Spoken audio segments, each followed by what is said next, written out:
Hey guys, and welcome to the greatest thing since sleeping guy fell asleep on the couch. We don't really have a name for this just yet, but it looks like tonight we're going to roll with something called Breakfast at Midnight, parentheses, working title. I've got tonight with me Zach, Fred, and Snappy Dude, also known as Neckle and Vulgar to Clown. We have cute nicknames for him. We got Viking, just Vulgar to Clown because he's just Vulgar to Clown, and then Poor Man's Will Wheaton. That's what I call them because I'm an asshole and I call people anything I want to. I guess this is just going to be kind of like an open forum for us to bullshit, talk about stuff, our feelings, so we can really get in touch with who we are on the inside. Pretty much layers, assholes. Yeah, layers. Like an every onion. layer is another goddamn layer of asshole. So first of all, I guess we're going to go ahead and kick it off with DC versus MCU. So DC versus MCU, I think is what Fred called it. And more or less just comparing them in the sense of how successful they're being with movies and stuff. Not necessarily which one's got better stories, so much as which one has a better story in performance. I guess I'm just going to go right to left to begin with, and Snap, you want to go ahead and kick us off? Wow, I get to be the first person here. That's fun. I don't really know. I definitely have to say I think Marvel has a much stronger handle on what they're doing, but I think DC's definitely been turning that around, so we'll have to see. But I can't say that I'm not worried. When you look at the first thing that DC has coming up is Wonder Woman, and the only thing we got out of Batman versus Superman was probably 5 seconds of Gal Gadot talking. She had like 10 lines in the whole movie. Not showing a lot of confidence in somebody who is not a very good actress to begin with.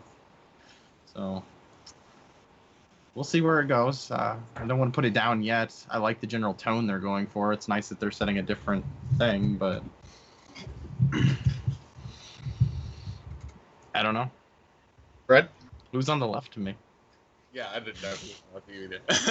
Like, I don't know. I haven't watched a lot of the DC films, other than the Batman trilogy that Nolan did.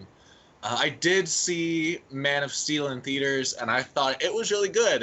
A lot of critics didn't like it, but fuck those guys. I really dug it. I thought it brought a level to Superman that was heretofore not there. Superman's always been kind of this whiny, emotional, unbeatable douchebag. And either you have somebody like Darkseid or Doomsday who can beat him into submission or at least tie him, then Superman's pretty much been unbeatable with the exception of like his human side. And I feel like they've always made his human side just seem kind of like a bitch. And with this, it gave him a level that you would expect. Somebody who literally is unbeatable except for his emotional side, and it actually showed the torment he went through rather than just making him sound like he was whiny. So if they keep on that track, it's good. I'm not sure. Like, I've heard a lot of mixed things about Batman versus Superman. I haven't seen it, but from everything I've heard, it's like they took two scripts and merged them together. The trailer for Suicide Squad and what I've heard about the other movies coming up, I think they might be going with. I think they might be trying to compete with Marvel too directly, rather than actually trying to use the DC that people know and love and bring them in. Like, DC kind of has like a family-friendly environment that's... I mean, it's not all family-friendly, let's be honest, but it's always had this kind of like... Lighthearted almost. Yeah, there's always been a hopefulness in DC, whereas Marvel's just like, the world is shit and this is how we deal with this shit. DC's like, the world is shit, but it doesn't have to be. We can fix it. We can make it better. Zach? I think I'm kind of biased. Like, I did really like the Man of Steel movie. Like, I did not like that Superman Returns bullshit. I'm not sure if that's included or not, but that movie was shit. No. Oh no, okay, but let's crash it anyway. Neither is Green Lantern. It's an automatic and crippling loss. But I really did like the Man of Steel movie. Like, I felt like they actually made Superman feel like a badass, whereas, again, in the past, he's kind of been a bitch with superpowers.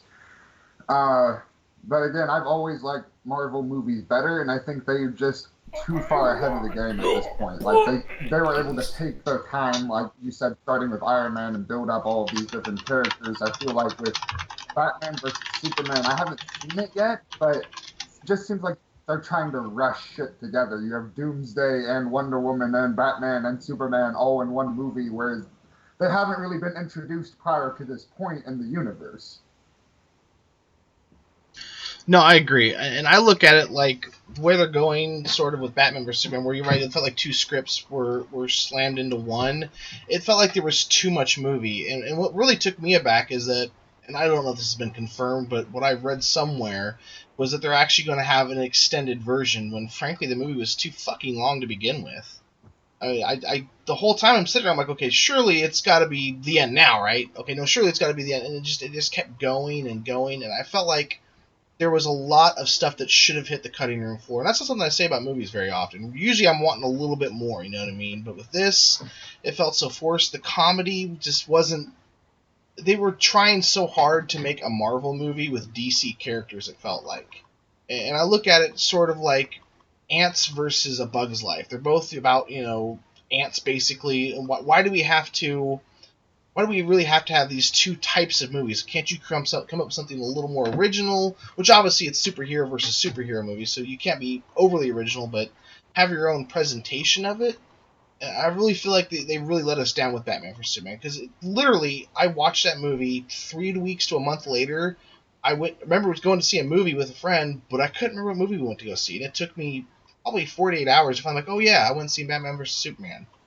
But until I seen a poster for it on Facebook or something, I don't remember fucking seeing it, and that's how much of a memory it left upon me, an impression, if you will. So I just felt like they could have done more, they should have done more in a different direction, but they definitely should not have done more film. I just feel like there's way too much there.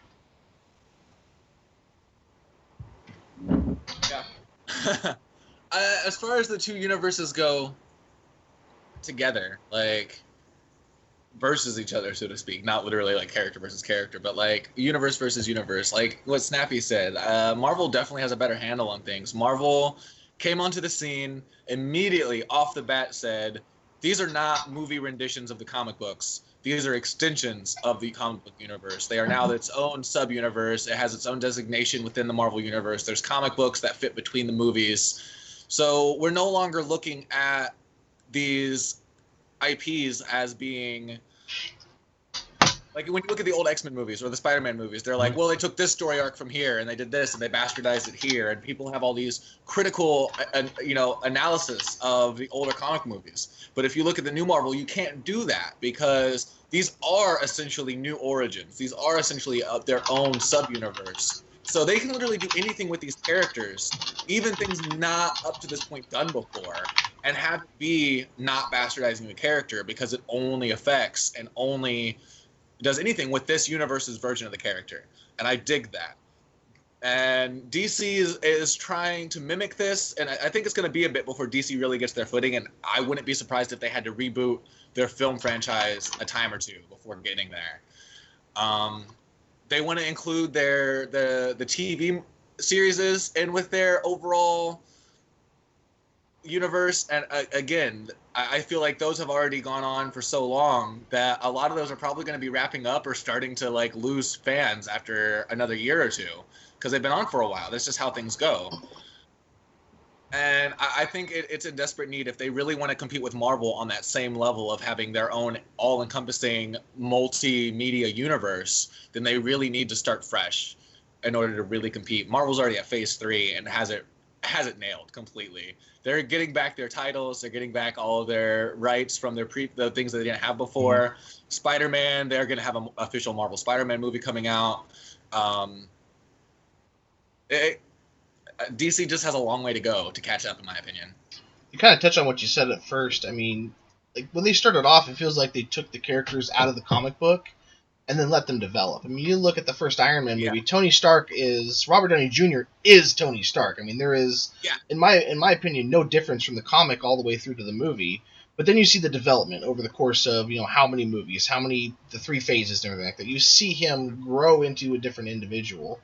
And so with DC, I mean, they can do that, I suppose, but they've really kind of shot themselves in the foot from the get-go with just kind of the poor comedy, and I didn't feel at all any care for Superman or for Batman. Honestly, when I was watching them, the Civil War movie, I was pulling for Iron Man because I'm a huge Iron Man fan. When I walked into Batman vs. Superman, didn't really care either way. I mean, I guess I was kind of hoping Superman was going to win if it was going to come down to that, because I've seen the Man of Steel movie, which was pretty cool, but I didn't feel connected to these characters. Was my biggest thing. Batfleck did nothing for me at all. Yeah. Thoughts, I don't know. Snappy? I need to see it to reserve judgment, but like I think it could be good. Like I need to watch it. I think not in the movie itself. Like I don't know. I've heard a lot of mixed, but I mean like overall, I think DC can get a hold of it, but I think they're gonna have to go through a few. They're gonna need to use the rest of whatever they're doing now as a test bed, and then reboot it all. Snappy, do you have something to say? I would definitely say that I think DC seems like they're probably rushing a little bit too much. I mean, I'm a huge Zack Snyder fan. I loved Man of Steel, but I'll say this: I've only ever walked out early on 2 movies, and one of them was Batman versus Superman, and I came down to the last 10 minutes, and I was like, beat the traffic. It was opening night. I was like, beat the traffic. We're sitting here and watch whatever the end of this movie's gonna be. I'm good. I'll just leave. And I had to pee Out. too, so it didn't help. Yeah. But I did, and Bladder tip the scales. the movie was just, it was too long. The whole Lex Luthor plot could have been left out entirely, and you still would have had the same plot. Batman still wanted to fight Superman. He didn't need Lex Luthor to initiate that fight because it was already going to happen. He already wanted it to happen. So, and it was just long. Like you said, it was unnecessary there was so much of that movie that could have cut out. I'm curious to see if the extended version will make it better, but I doubt it. I think it needs to be shorter, if anything. But I think that's the thing that I'm getting back to. It's just they're trying so hard to get to where Marvel's at now instead of taking their time the way Marvel did, where Marvel had movies setting up characters. DC's like, let's throw as many characters in each movie as we can. We have Batman versus Superman, which has a ton of characters in it. Suicide Squad has a ton of characters crammed into it. The rumor for the Batman movie is that it's going to have almost his entire rogues gallery in it. I believe the Wonder Woman movie is set over a couple different time periods. The Green Lantern movie is rumored to have all 3 Earth Green Lanterns in it. I mean, it just seems like they are trying to cram every single character into every single movie they have coming out, and they are rushing it a ton. To me, it's... Yeah. Go ahead, Zach. That's fucking nail on the head. And I got from watching the trailer for Batman vs Superman. And again, at first I really wanted to see it. When I first heard, like, when the first Obviously, yeah. first started, really wanted to see it. And then I actually watched the trailers, and like I started thinking about all the stuff that they're trying to cram into the.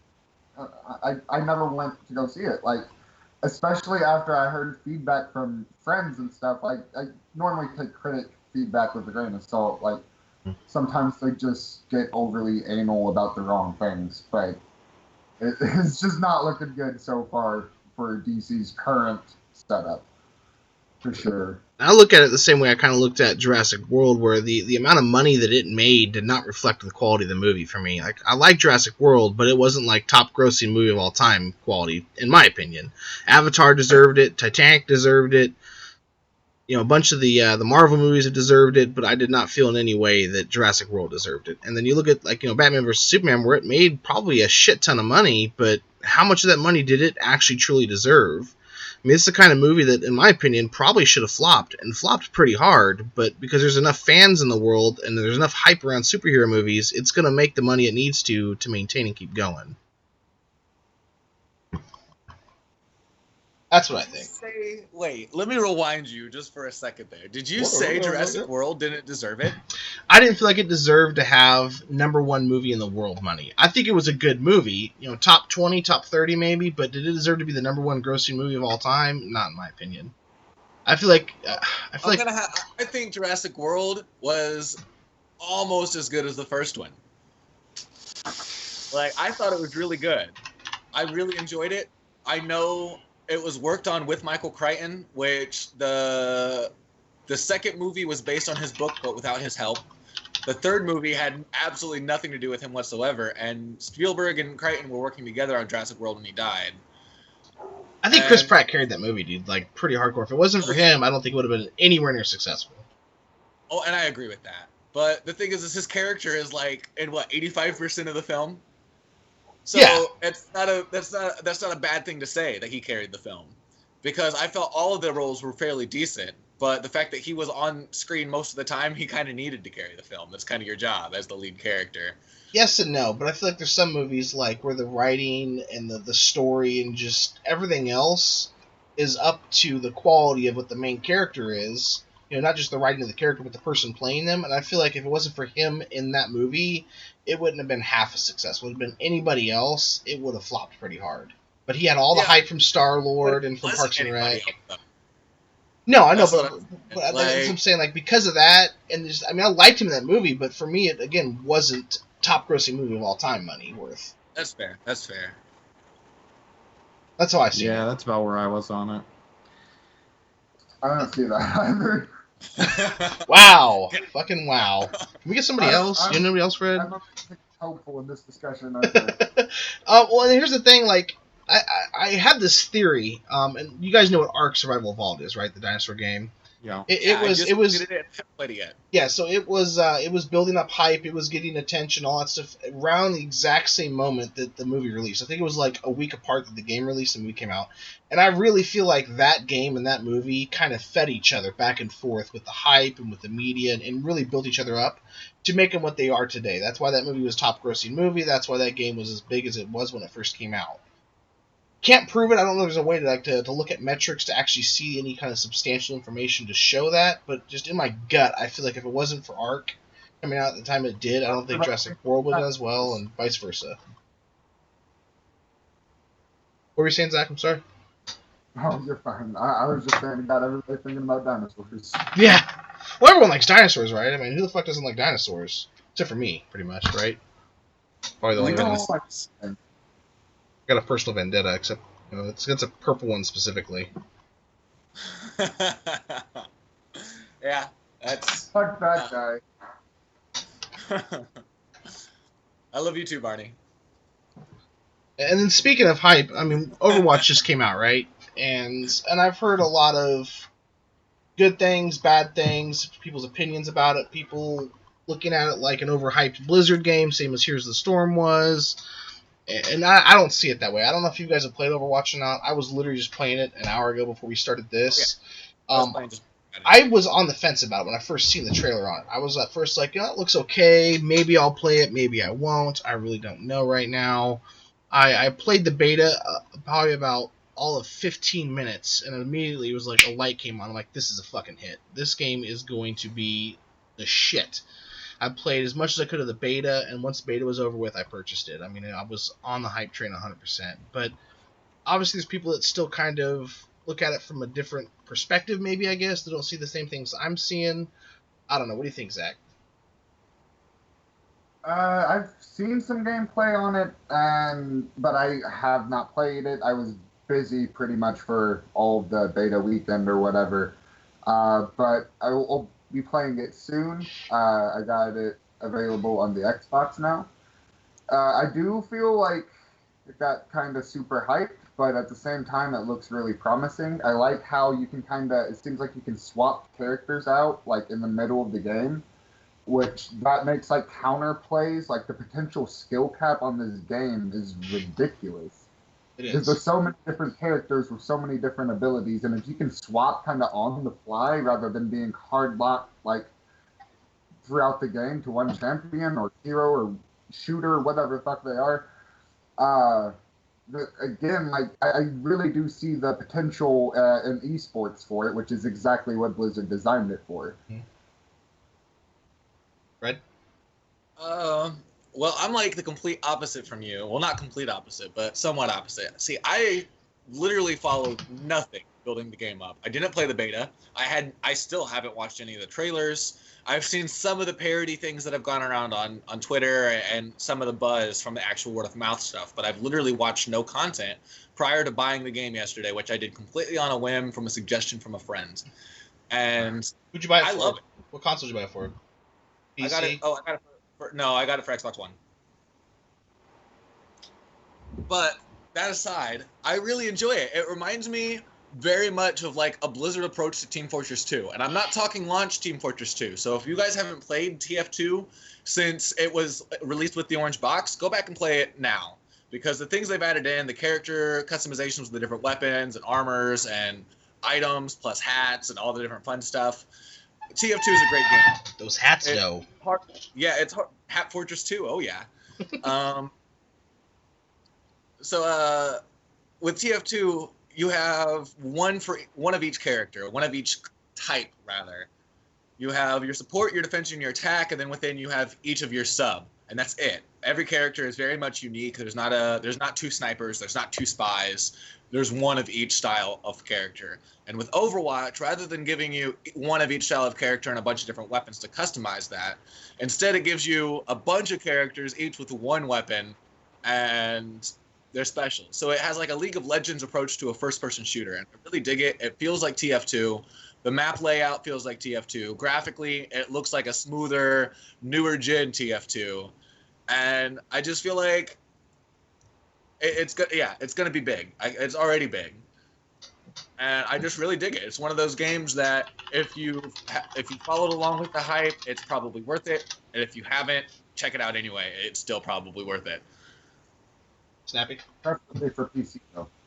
Yeah, only for Oh, PC. it's That's my right. turn. My opinions on Overwatch are just not fantastic compared to you guys. I mean, you guys are obviously loving it. I played the beta weekend. I played it quite a bit. I tried. It's not my thing. I was really looking forward to it too, which was the weird part. Like, I'm not a Blizzard guy. Don't like really any games Blizzard puts out, but I went into that. Maybe my hopes were too high. I'll probably pick it up at some point, but I think it was the map layout that just killed it for me. It just very claustrophobic, didn't have a lot of characters that I actually enjoyed playing at all. Wasn't my thing. Wish it was, but it's not. This is whether we have you on here, is you always have like a contrasting point. I wish. I really wanted. Like, I watched those first trailers, like that announcement trailer they did, and they were showing off all the different characters, and I was like, this is gonna be fucking awesome. And no, did not trip my trigger. I don't know why. I feel like it'll probably be one of those games I pick up in like 6 months, and I'm like, yeah, this is awesome now. And Right after the train's kind of fallen off the tracks and everyone's walked away from it, Yeah. you're like, actually, this is pretty cool. everyone's off playing the new WoW expansion or whatever Right, Blizzard exactly. fans do. This So is how great about- for several people. How about this Overwatch? The developer is like banning and releasing cease and desist and DMCA orders against all the Overwatch porn going on. That's sad. Good luck. It's already on the internet. Yeah, Like, right. it's not going away anytime I soon. don't know how you guys feel about like the implications and like what it's going to do and how it's going to affect the game itself. Well, maybe not the game itself, but more of like the sales and the marketing and stuff. For Like, free marketing, like Yeah, right, basically. it's the only thing for me to really say about it. Like, it's just getting the word Overwatch read more. Like, period. Even if it has Probably why browsers they're right doing next it. to it, it's fine. No, I mean, I really like it. And for me, the thing I like the most about it is that Blizzard is trying to break into the esport thing. You know what I mean? They tried with Heroes of the Storm, and I don't want to say it was unsuccessful, but I don't think it reached the success level they were hoping it would. And this is kind of like a do-over for them. And with this type of game, I mean, the only real competition they have to look at is what Battleborn, that fucking joke. Is anybody even playing that anymore? The way I understand, they're actually in I some love serious fucking... Battleborn, but Really, I haven't played it. I don't think know. I think it's a very, very different game than Overwatch, and I think it's getting a lot of unfair comparisons. I mean, they're both character driven, and you select a character, and the characters are different. But I think the gameplay itself is just extremely, extremely different. Where, like Fred was saying, like Overwatch is like Team Fortress 2. Battleborn is probably way closer to something like League of Legends or Okay. Smite or something like that. Have It's you played much Paragon? more MOBA. Or Gigantic, have you played either one of those? No, I have not. Have you seen them at all? Is Paragon the one Epic's working on, their new one? Yeah, yeah. Or that one. I've seen videos for it. But Okay. That's the closest thing I've played to, other than Gigantic, that compares to what Overwatch is. They're very different because one's first person, one's kind of over the shoulder third person, but they're very, very similar in kind of the idea of what it is. Other than the fact that Paragon's truer to the essence of the 3 lanes and you're playing a MOBA, versus Overwatch is just kind of like a kind of like playing Halo, but you're playing like with certain objectives on versus just straight up deathmatch. It's like Payload for fucking Yeah. TF2. It is like 100%. It's a TF2 clone with a different approach to the class system, and I think that's one of the reasons I love it so much. I don't think the porn's going to hurt them, though. I think, like Zach was saying, if anything, it's just going to boost what they're already trying to push down the fucking road. I'm not going to lie, the porn's hurt me. Like, my dick is shaped. Some serious shrinkage? No, it's just raw right now. Don't touch it. Lotion. Lots of lotion. Some cocoa butter? Take care of that ashy skin? Yeah. That's where it's at, man. That's where it's going to be at. Oh my. Alright, so what have you guys been playing recently? I've been playing a lot. Oh, go ahead, Zach. I've been playing mostly WoW and Castlevania Symphony of the Night, actually. I started playing that again. I've already beaten it before, but it's a badass game, so I don't care. I'm almost to the Inverted Castle, so that's pretty cool. And WoW, I've pretty much just been making gold in preparation to Legion and helping out my poor friends. I've been playing a lot of Destiny, and Destiny, Overwatch, and I just recently picked up Fallout 4. Finally. Wow. We weren't late on that at all. Right? We'll be like, what, Not 8 at all. months? 9 months? You have a baby? I still don't have it. I'm gonna wait till it's like my $20. baby's traveling. You know I'm a gypsy. I've been busy with the road. Yeah, I've got the fucking Pip-Boy edition. I pre-ordered that the moment the pre-order was available. Oh yeah, I'm a Fallout nut, I'm as you can see. the version I play is the Pip-Boy edition. Alright, so we got a question in chat. Have you guys tried out Doom yet? I think that's a no for me. I have not played it yet. I played the beta weekend. Does that count? I think so. It's out now, I think, officially, but hasn't been very It long. is. Zach, are you talking? Zach is lost. I was reading chat. I apologize. So I played the beta, same as Snappy, and I was honestly unimpressed. If anything, I'll buy it like during a Steam summer sale, because it'll probably be on sale for ridiculously cheap, considering I'm not anticipating a large amount of sales, and they're going to try to offload as much as they can. But if the multiplayer is going to be what it was in the beta, I don't see myself playing it. I did not enjoy it. It was okay, but it was like, I played this game like 20 years ago when I played Quake. I mean, I could go back and play Quake if I wanted to. What do you think, Snappy? Yeah, that's pretty much how I felt. Like, because that beta and the Battleborn beta were the same weekend, and I poo-pooed all over Battleborn from the time it was announced. I'm not the biggest Gearbox fan, and the game just, I don't like MOBAs, so I was like, a MOBA by Gearbox, this looks stupid. I don't want this. And then that and Doom, the Doom beta came out the same weekend, and I've been looking forward to Doom so much. I was like, man, this looks like a first-person Gears of War. I'm so excited about this. I want a gory, awesome fucking shooter. And I think I spent like 3 hours just forcing myself to play Doom, and I'm like, no, I'm going back to Battleborn. You're gonna like this. I haven't. I honestly, I love Doom. I'm not gonna lie, I do love Doom. But I'm not excited. I didn't get excited about the new Doom because I remember Doom 3 coming out. And then they did the Doom 3 standalone expansion, which again, like both of them were good, but it didn't give me anything new other than the same thing I'd already played in better graphics. Like, it was a new layout. It was like, it wasn't necessarily the same game, but it just didn't hit me. Like, I didn't feel like it was needed. And I kind of, from everything I saw about the new Doom, I kind of felt the same way. And I know every year they have the QuakeCon pack in, June, July, whenever QuakeCon is. Steam always has the QuakeCon pack, which has most of the id and Bethesda games, like, up in there. So I figure come summertime, QuakeCon pack's going to drop. It's probably going to have the new Doom in there. It's usually about $60 to $100, depending on what year it is. so I could pick it up in a bunch of other games at a cheaper cost. I feel like maybe. Yeah, Oh, go ahead, Snappy. I was just gonna say that's about how I felt about it. Like it just, I mean, the story just looks like, I mean, it's Doom. It's gonna be like the most bare bones story ever. I want to still play the story side of it, but I'm just gonna wait for it to be cheap. It just feels like almost like I really wanted to play it because I loved Doom so much when I was a kid. It was like the first person shooter I think any of us really played. I know it was the first one I ever played, and I almost feel like maybe I'm romanticizing the past in some way because when I first saw it announced, I mean, to be honest with you, they announced it before, when Fallout 4 was being announced, and so the whole time they had it up on the screen, I'm like, that's cool, but hey, where the fuck's Todd Howard in Fallout 4? And then they were showing that that other game that came out, I can't remember the fucking name of it. I was like, hey, that's awesome. Where the fuck's Todd Howard in Fallout 4? And then they showed another game. I'm like, where the fuck's Fallout 4, man?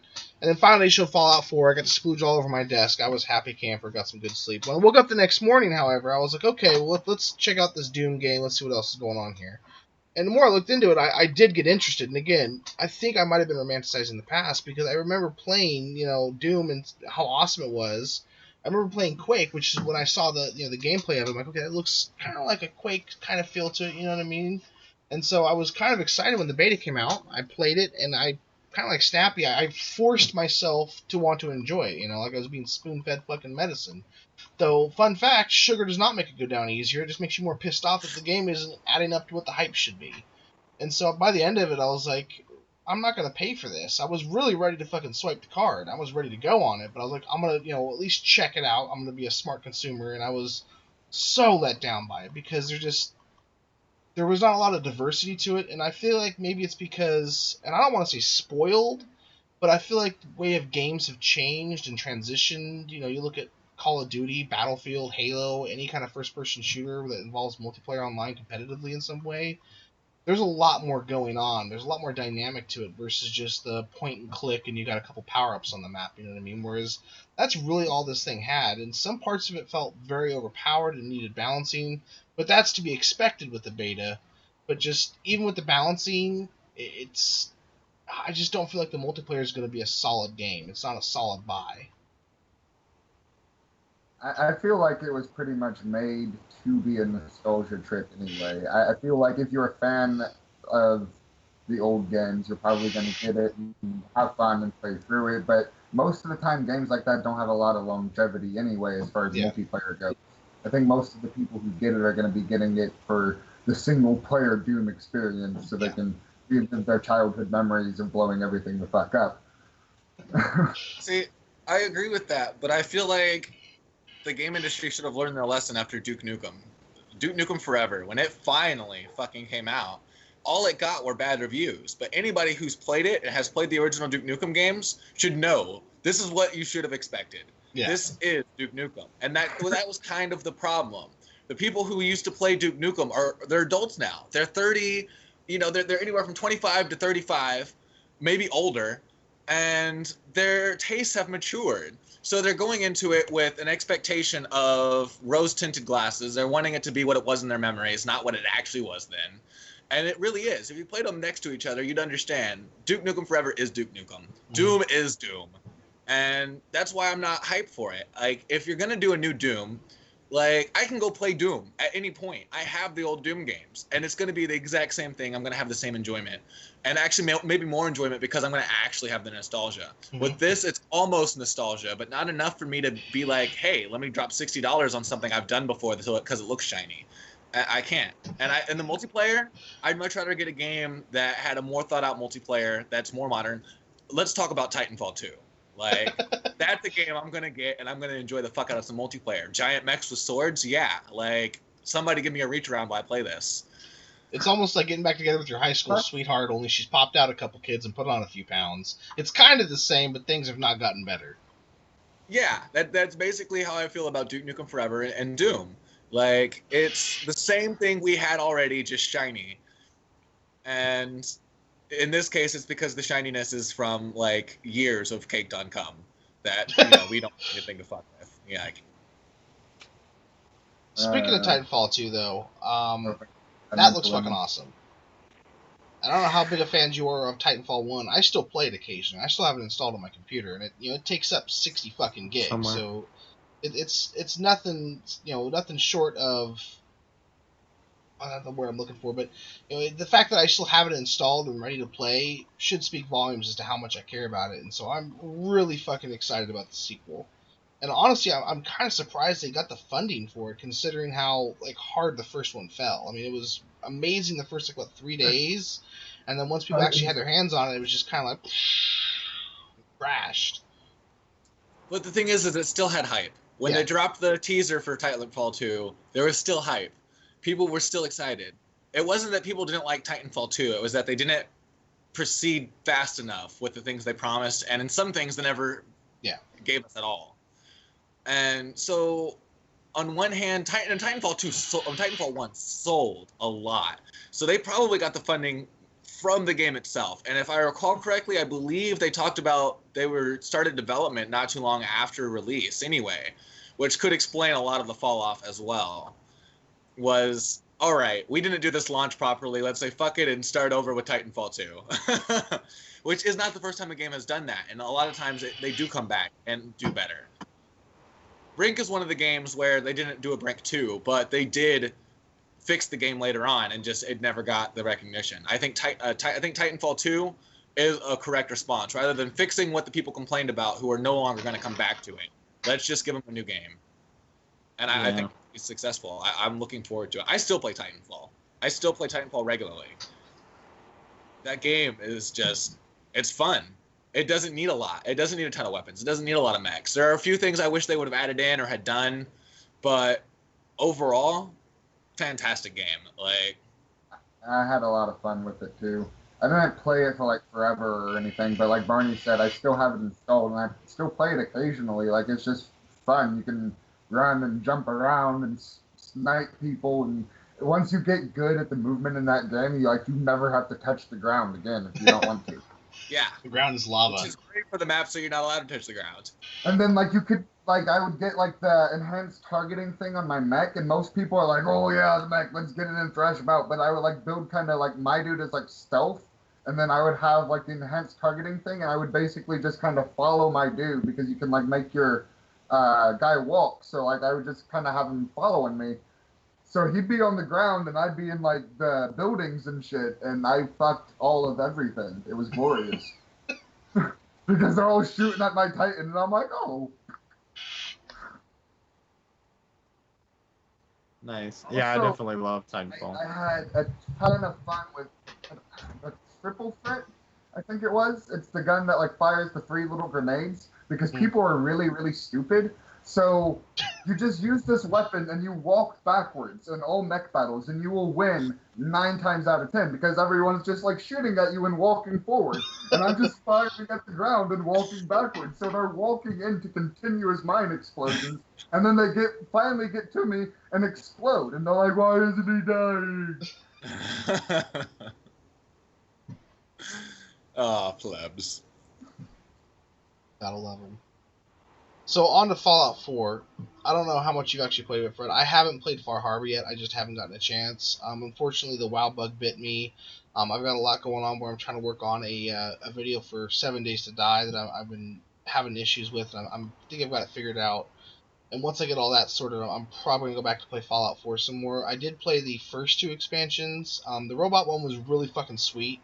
Being able to make your own robot companion follow you around, that was pretty fucking fun. It was like Monster Rancher, but with robots, sort of. But the second one that came out that really added to the customization of your towns and stuff, was not a fan of. Honestly, I felt like that could have been included into into the first one or even into Far Harbor, just because it's almost an afterthought. And I can only speak for myself, where I'm not a huge building guy. I don't like to work on my little towns. I never was huge into SimCity or nothing like that. I'm just here to kill shit and fuck shit up. That's all I care about. And so when they were really focusing on adding this content for expanding the things you do to your towns, it was just kind of a meh moment for me. I never really got that big into it.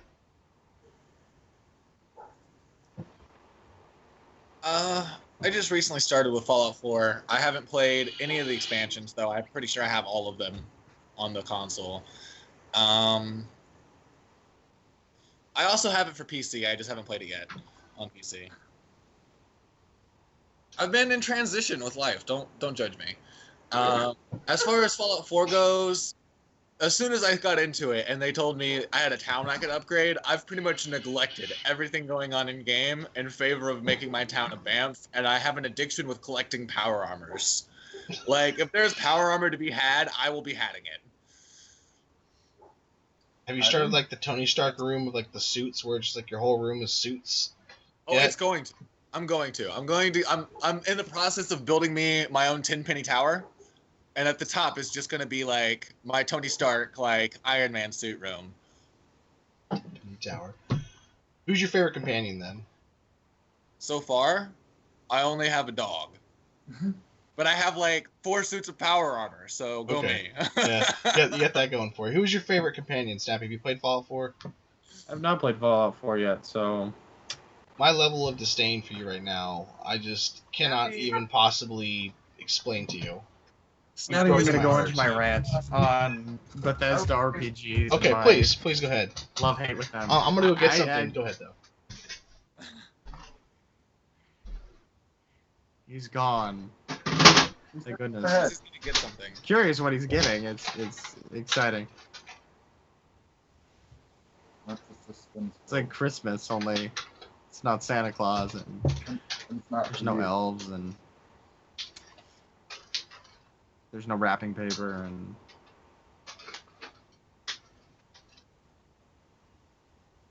Please don't get back to this pit boy. I'll listen. See, that's cool. No, I don't know. I really like a lot of the older.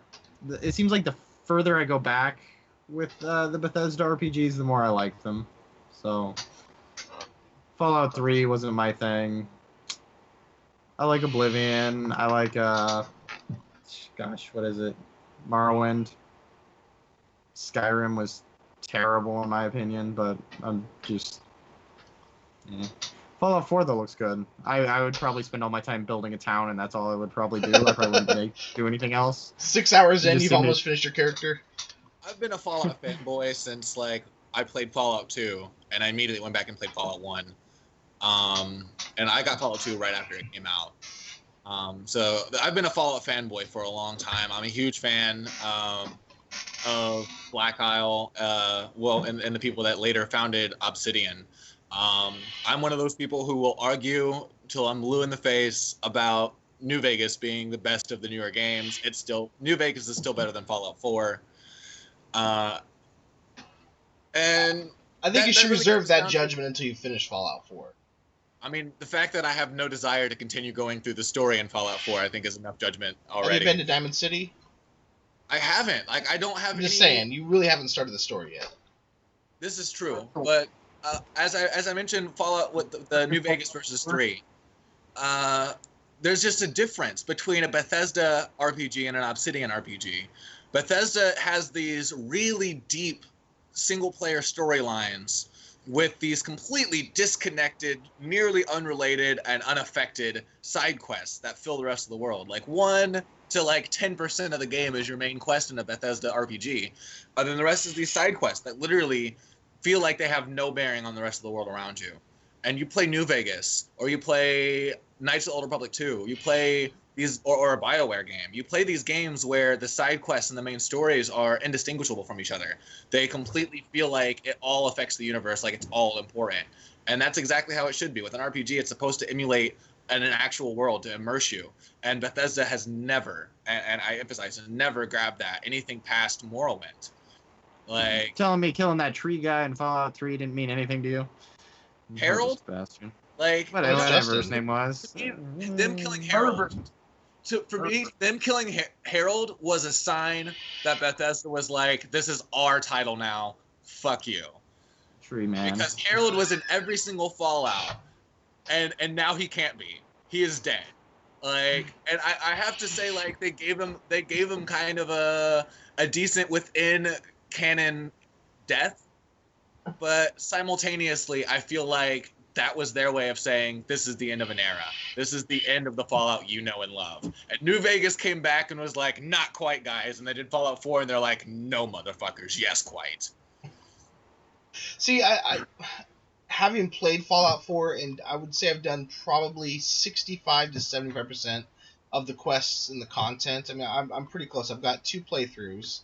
I've got one that I've completed all the way through, and I'm like level 50 or something like that. And the only knock I could say against Fallout 4 is the difficulty. Now, I haven't tried Survivor mode enough to really say this, but pre-Survivor mode, once you get to like level 30-something, even without power armor, you can walk through it. And the thing is, I'm obviously a decent first-person shooter player, so I have a leg up on what most people would do in that game.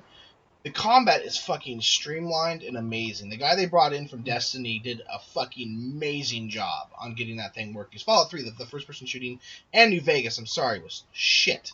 Absolute shit. It was first-person shooter, though. Yeah, that's the other thing. No, it wasn't, but you're in first person and you're shooting. So to me, that's not...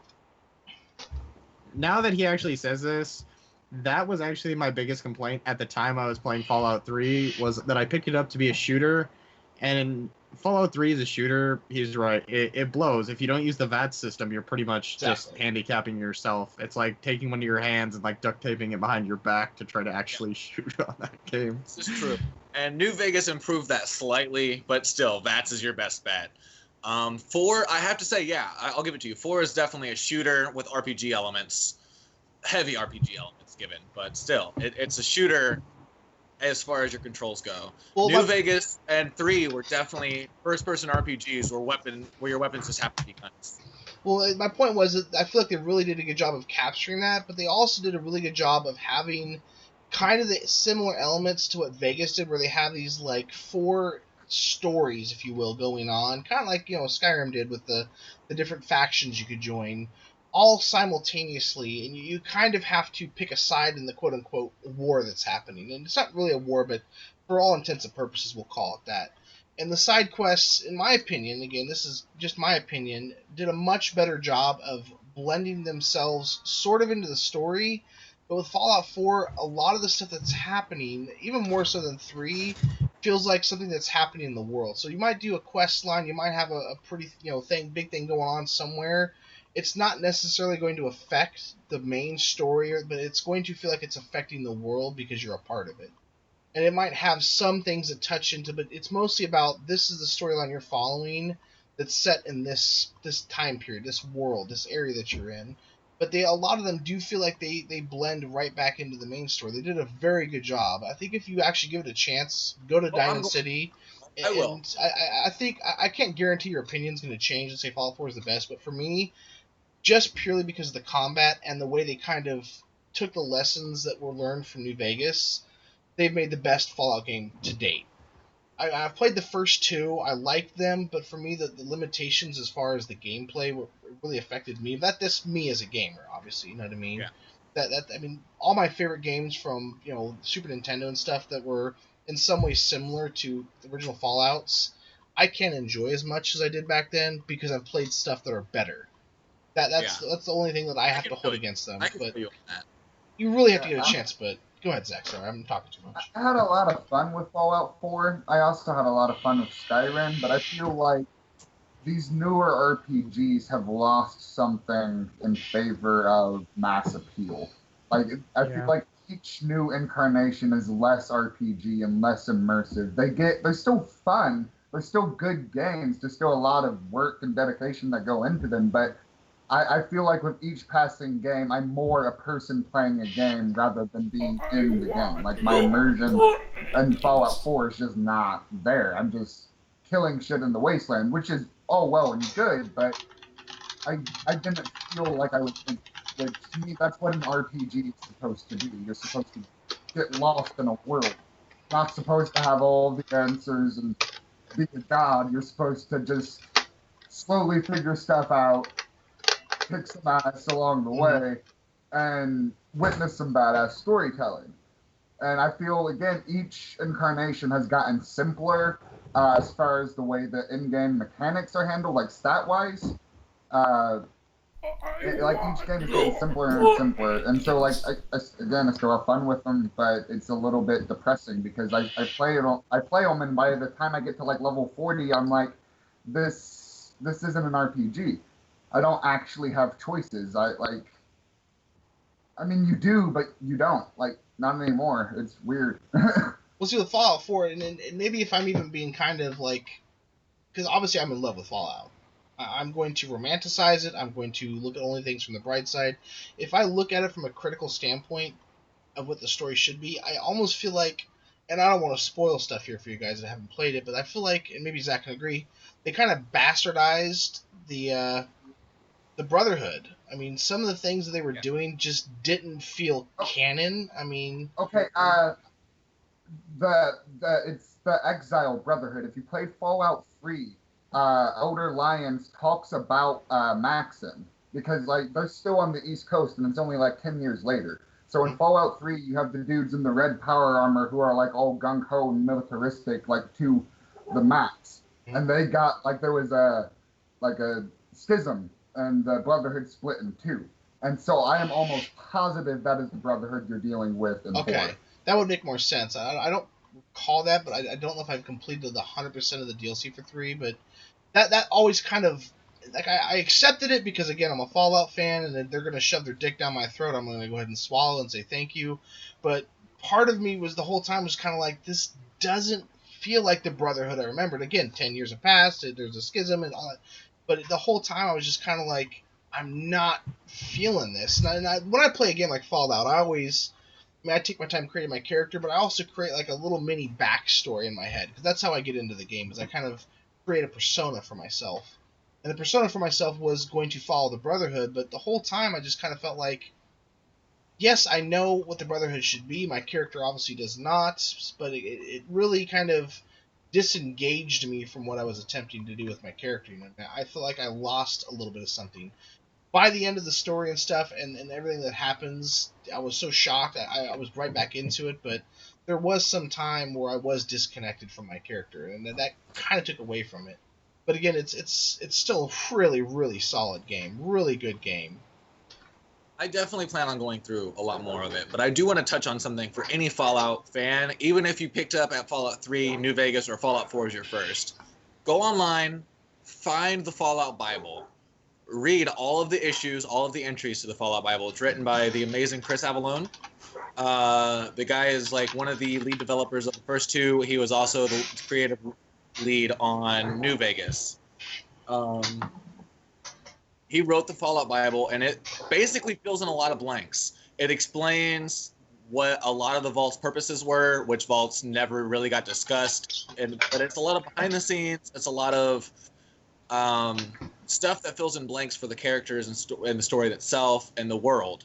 And so one thing you have to understand with the Brotherhood is, like Zach said, in 3, it talks about the exiles, the people who didn't agree with how the Brotherhood is going. You also have to understand that the Brotherhood started off over in California at the NCR, and they left and moved over. They came from one of the vaults. And there's a branch of the Brotherhood in Texas. There's a branch of the Brotherhood in the Midwest, which I believe is in Illinois, where Chicago was. Then there's the 2 branches on the East Coast. You have the Boston and the DC branches, the Maryland branch. And the Maryland branch is the one that you play in 3. And then the Exiles moved up towards Boston for 4. But those are still different Brotherhoods than what you played as in New Vegas, and it's a different Brotherhood than what you saw in 1 and 2. So they've all been different branches, all with their own heads, all with kind of like ideas and drives, so to speak, motives. Mm-hmm. Yeah. Traditionally, the Brotherhood has been more like the Brotherhood in 4. The Brotherhood in 3 was actually kind of the exception. Like, the Brotherhood in the past has not been the more technology. What is that? What is what? Wave the hand, Irishman. That. The thing that sounds like a CB radio? Yeah. Was it a CB radio? That's what it sounds like.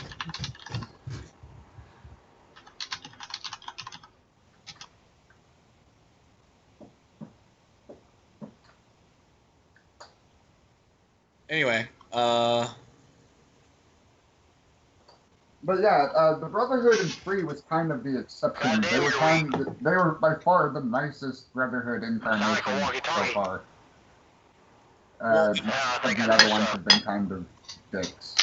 well, and in New Vegas, it explains through, if you follow the EDE quest line, the little flying eyebot you get, it explains where he came over from the East Coast and crossed through a few of the different Brotherhood checkpoints to get repaired and fixed and sent on his way.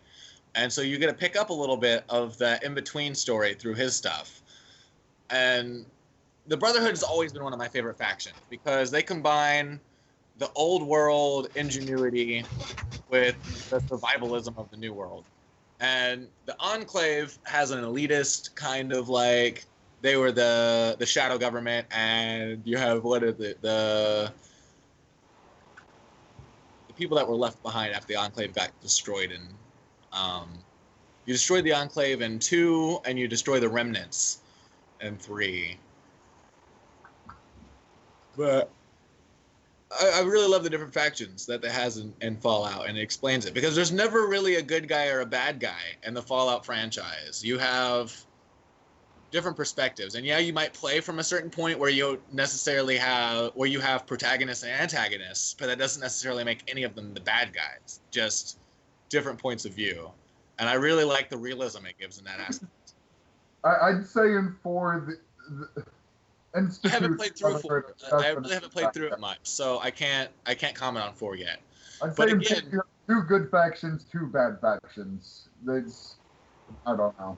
Maybe that's just my own moral compass.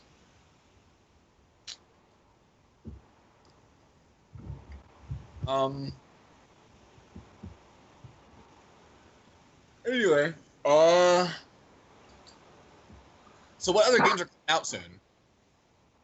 I haven't kept up on anything, so I have no idea what new games are coming. I'm terrible at knowing what's coming out. Even when I'm paying attention to, it's just... I don't think anything is coming out that I'm really super excited about. One thing we could talk about, and I don't know how versed Fred and Snapper are going to be, but is obviously Legion for WoW that's coming out. Yeah, I don't play World of Warcraft. No. There's a reason for that, but I don't have Error no 32. Error 32. What's alive? Mirror's I got something I think we should discuss, and that's No Man's Sky. Obviously, it's been pushed back. One thing I think the rumor that it's been pushed back for the reason is it's having problems with PS4. In that vein of possibility, also there's been an issue with Far Harbor on the PS4, where apparently because of the fog, it can't get above 15 frames a second. Well, that's not pleasant. Wow. Be shitty if that were true, considering how hard the PS4's been pushing that game. I was just really surprised they even would announce a pushback for that game at this point. I mean, it's been pushed back so many times already. Poor No Man's Sky. Yeah, I look forward to it, but it's one of those games that I already know it's not going to come out until like 2018. It's turning into Mighty Number 9. Like I just reserved my copy for that the other day again, finally, and I'm not even excited for Mighty. I don't think it's gonna come out. I'll be honest, I am not even excited for Mighty Number 9 anymore. I'm not. Neither am I. I played the demo thing they released, and it's okay, but it's not got me like woo. Initially, I was excited. Creator of Mega Man doing a new game. It was supposed to be along the same lines as classic Mega Man. Yeah, I was into it. I thought it was going to be cool. The more and more graphics and visuals and trailers they released for it, the less I'm into it. I don't feel. I'm not feeling it. No Man's Sky. I think it's really ambitious, and I think no matter when it comes out, I think it'll do well. I think it'll be good, simply because they're not going after graphics. They're going after space. They're going after an idea. They're not trying to be like, we want the best looking game or we want the best gameplay. They're like, we want a game that's literally infinite. that literally develops itself as it continues going. We want a self-sustaining world. And I don't care if the graphics are fucking 2 generations old by the time it drops, that game is going to be amazing. Especially with the way they're pushing it back. This is one of the instances where pushing a game back, I think, is actually going to do it good. The problem I have with it is it doesn't seem like they're putting enough focus on multiplayer as I would like. I'm all for single-player games. Obviously, I'm a Fallout fan, so it's not like I'm against it. But for a game like that, I feel like if you don't incorporate not necessarily a heavy, but a solid single player, even if it's something like Borderlands, where it's just you and 3 buds going around fucking shit up and exploring space, I don't think that game can really reach what its full potential is, and I don't see myself looking to purchase it, kind of like in the vein of Doom, where Where'd you say you want I'm going to wait till it's on sale, because if I can't play with friends, I can't fully enjoy the game. That's fair. Yeah, have they even demoed the multiplayer for No Man's Sky at all? Like, I don't think I've seen anything where they're playing with more than one person. I've got a friend that has been following it, and take this with a grain of salt, because I don't know how in depth this, like, where he got, because he said he got this information from a number of different videos, and he formed this opinion and stuff. And apparently, according to him, it's going to be where you could run into players if you explore space enough, but you'll never be able to track or have a friends list or anything like that. So it's purely at random. I don't know how that would possibly work. It doesn't make sense, so I don't know how accurate that is from him. From what I understood, from what they've actually said, is they might have some semblance of a multiplayer. It won't be available at launch, A. Maybe that's why they pushed it back. And B, it's never going to be anything to what people would expect, is what they said. And what I took away from that is 4 people, maybe 8 people, you're exploring space together. I would be fine with that. That kind of game, that works. You know what I mean? I don't need that to be a PvP game. So much as as long as there's an element of a challenge, an opponent, and I have friends to play with, I'm fine. But all they've shown and all you've seen and all they've talked about is the single player, which tells me it's going to be kind of like there's a zombie game that came out a couple years ago. They kept talking about multiplayer. They didn't end up doing it. Where you're just basically a single player game that really should be a multiplayer game. Because in my opinion, No Man's Sky should be a multiplayer game. You know, solo exploration is not that fun in my opinion. Having friends to explore with, that is. All right, so you guys know my obsession with indie games. Like, that's why I don't have the big AAA titles that come out, is I'm obsessed with everything indie. Anybody who knows me knows my history, knows about that. There's a game that I backed on Kickstarter quite a while ago. It was originally called Planets Cubed. Yeah, I backed that too. I backed that too, remember? It's now called Cubicle Drift. Yep. And it honestly is like No Man's Sky, as far as only with a Minecraft approach, with the voxel engine, where it has multiple planets, multiple everything else. Like, it's one of those games I think could be really nice when it goes full on. But it's an indie. It got its Kickstarter funded. It's gone through a few different name changes. I guess it's called Stellar Overload now. I'm looking at the website. But yeah, you can build anything. Anything you can think of, you can build. You can build spaceships to go to another planet and start. Hey, Fred, throw that link in chat. Huh? Link it in the chat. Yeah, I got you. Cubicle Drift. So, like, imagine Minecraft, only when you're done building your cities on one planet, you can literally build a spaceship and go explore another and start mining and building a city there. And it's just something that I think could be really good. And if it comes out and catches on before No Man's Sky might actually have some competition on its hands, which could be good for getting No Man's Sky out sooner. And making them try harder. It's kind of like with Space Engineers. There's a game that came out. I can't remember the name of it right now off the top of my head. It's in my Steam library. One second, let me find it. Can't remember the name of it right now off the top of my head, but basically it's very similar to Space Engineers, only they focused very early on creating a PvE element and some PvP stuff, but they really focused on the PvE element, whereas at the time when it came out, which was back in August of last year, late August, early September, Space Engineers was kind of, I wouldn't say at like a halt or a dead stop, but they really were hitting a wall where they really weren't putting out anything new, and they really weren't doing anything new, and they were talking about all the things they wanted to do, and it wasn't happening. This game dropped, started selling copies, people were jumping on the hype train, talking about how it's similar elements, building, very, very similar stuff, but they were doing everything that basically Planet or Space Engineers hadn't done yet. The moment that game dropped, Space Engineers kicked it into overdrive and they started putting out content left and right, updating stuff. They really jumped on top of the ball. And so you, in my opinion, need to have that healthy competition in the gaming industry. Otherwise, you're going to have a stagnant game and you're not going to, basically reach your full potential. Yeah. I honestly have no idea about this game, but I am listening intently. Well, you have access to all my games, and I believe I have Space Engineers. I haven't actually played it yet. Yeah, actually, I have Space DF9 and Space Empires are the games I have, and I just got 1993 Space Machine today, which looks like a 2D side-scroller in the Humble monthly bundle, which is definitely something people should check out. And by the way, hit me up on Twitter. I have a copy of Jump Jet Rex. If anybody wants it, just hit me up. Shoot us a subscribe or something. It's Empyrean Galactic Survival, by the way, the game that I was talking about.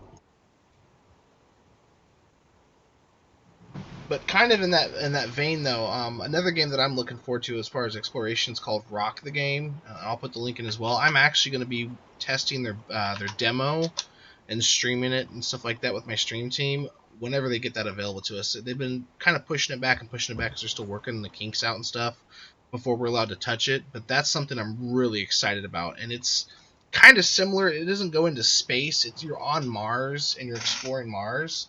But anybody that enjoys those kind of survival building games, kind of like a Feed the Beast, if you will, mod, but it's like really, really far more in depth. I mean, you have to really watch your power usage. You have to watch all that kind of stuff. It looks really, really, really cool.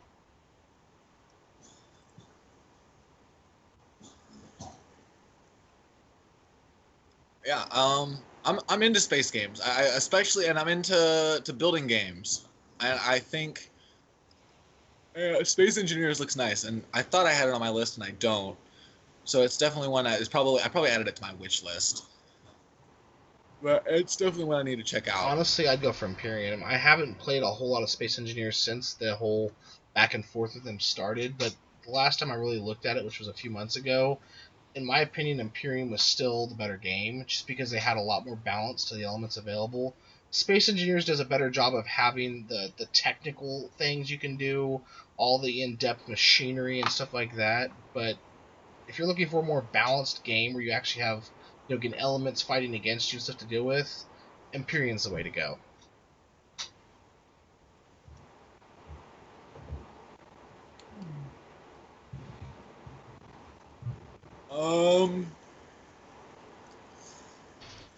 I think we're getting close to wrapping it up, I guess, guys. Any final thoughts you want to throw in? I think I have anything. Captain America's Hydra. Well, I had a That's lot an of interesting thing. talk about No Man's Sky, which I have pretty much no potential thoughts for. I just hope that they figure out the whole thing, because, I mean, the only reason I brought that up is because I found it surprising that it had problems with Fallout 4. Yes, it is actually acceptable to be naked during this. Later on, Snappy's actually going to do a striptease. Stick around. Yes, but I'll only do it if you tip, so you better start Tipping's kind of required. sending donations now. It's not really going to happen. I don't love any of you enough to tip. Hold on, I'll give you guys a tease now. Oh God, put it on! You're so white. Oh no! How are you not on fire? No, lightning! How don't you have a tan? How long have you been in Florida? I've been in Florida over a month now, and I'm darker than I was. When I was in LA, I wasn't going outside that much. I did. I went outside at night a lot. LA, you never see the fucking sunlight. It's like a bat.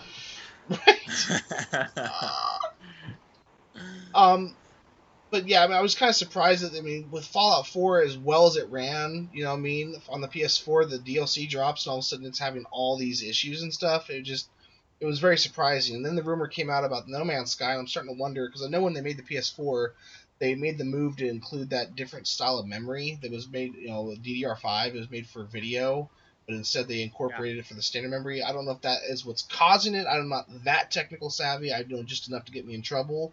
But it's just like all of a sudden the stuff is starting to come out about the complications they're having, and it's kind of surprising given, Sony's history with their consoles. And generally, outside of when the Xbox One or the first Xbox came out, they were like the dominant force in the market. Yeah, I will say, even though my primary console at the moment is an Xbox One and my PC, I have to say, as far as the consoles go, from a non-biased point of view, the one I enjoy the most is probably the PS4. And that's the first time in PlayStation history that I put the PlayStation at the top of the three consoles. With the PS1, like, you had your N64 Classic, and you had the Dreamcast, which is one of my favorite consoles of all time. Then PS2, you had the Xbox, and I thought both the Xbox and the GameCube were better consoles than the PS2. PS2 had the bigger library, obviously, but I thought the games and the consoles were better. PS3, obviously the Wii is less than the PS3, but the 360 was a superior console. This PS4, I think, is the superior console, and I think it's long overdue for Sony to have released something that I thought was better than everybody else. But I don't have an opinion on the PS4. are you an Xbox fan or PC fan? I tend to be more Xbox, but I haven't touched with the PS4 enough. I mean, I got a PS3 here and a PS2 sitting on a shelf next to me, so I wouldn't say I'm anti-PlayStation, but... And that's a lot of what I've been playing lately, is I've been playing the Kingdom Hearts HD remix jazz over there, but... I'm a Kingdom Hearts hater. So am I console normally, hater. but I'm replaying it. I'm liking the HD remix a lot. I mean, I still have a lot of the same problems. Like, I think the gameplay, especially in the first one, is just terrible. I think the voice acting is just atrocious. I think it's some of the worst voice acting I've ever heard, so... I'm not gonna even... voice acting ever. You guys can quote me on terrible. this. It's the original Far Cry for PC. Not the console version, the PC version. Though just that voice acting is like B-movie voice acting Andy Sedaris at its finest. Like, the dude at one point is just like, how do I know I can trust you? And you just can't help but laugh. Is it as bad as the acting for, like, Command & Conquer? It's worse. Oh my god. Like, I haven't played Command & Conquer games. I didn't ever play Generals. Everything before Generals, like Red Alert 2 or whatever, Revenge of whatever the fucking guy's name was, that bald dude. Yuri. Yuri, yeah. That was the last one I played, and the acting was so cheesy, but, like, you loved it because it was cheesy, because that's Command & Conquer. That was Westwood. After the closure of Westwood, Command & Conquer really hasn't been that great. Generals was fun, but it didn't feel like Command & Conquer. EA has a tendency to take titles and franchises and then bastardize them and destroy their original makers. Look at how the Sim games have gone. Look at SimCity. Remember SimCity Societies? SimCity Online? Both of those were just like so far from SimCity that it was ridiculous. But that's Mercenaries. What else have they screwed up? everything. Just keep going. Yeah, Main franchises. Battlefront. What is that? Who Need for knows? Speed, Burnout. Like, the list goes on and on. Pretty much. If Activision or EA gets a hold of it, it's gonna be covered in shit. And they're gonna force feed you like it's chocolate covered pretzels. Chocolate covered pretzels. Lisa, can I have You some don't have to more? force feed me chocolate covered pretzels. I'll eat them willingly. Alright, so I think we're going to go ahead and wrap it up, guys. We got almost a solid hour and a half. I think we were actually shooting for an hour, so we went a wee bit over. But if you want to go ahead and put your Twitter handles in chat, we can go ahead and read them out for you. But you can get me at FFAwesomeSauce, same as my Twitch name. Get Fred at VulgarToClown. He'll probably just spell that out so you don't mess it up. And then at That's Snappy Dude, right? V-U-L. Yeah, Snappy Yep, Dude. yep. But for me, it's Vulgar the Clown. VulgarDaClown. And I don't believe Nick's on Twitter anymore. No, Nah. he is Twitter retired. He finished on Sure. top. He actually won the game. We're still looking for second best Twitter person of all time. He finished on top. That was it. Like, he deleted his entire account. You no longer can even look at the things that made him great. I shed many a tear when that happened. Your story. All All right, but thank you everybody for coming out. Thank you everybody for watching. Did you have some, Zach? Did you have something? You were talking. I don't have anything. All right. But yeah. Nothing at all. Thanks for coming out. Thank you guys for coming out to episode 0 of Breakfast at Midnight. Maybe next time we actually might have breakfast at midnight rather than it being 10 p.m. I'm voting With Pop-Tarts or cereal bars, only because toaster strudel requires so much effort to make, and I'm lazy. That's true. It does. Or just bacon. What was a high effort? Pop Tarts around here somewhere, actually.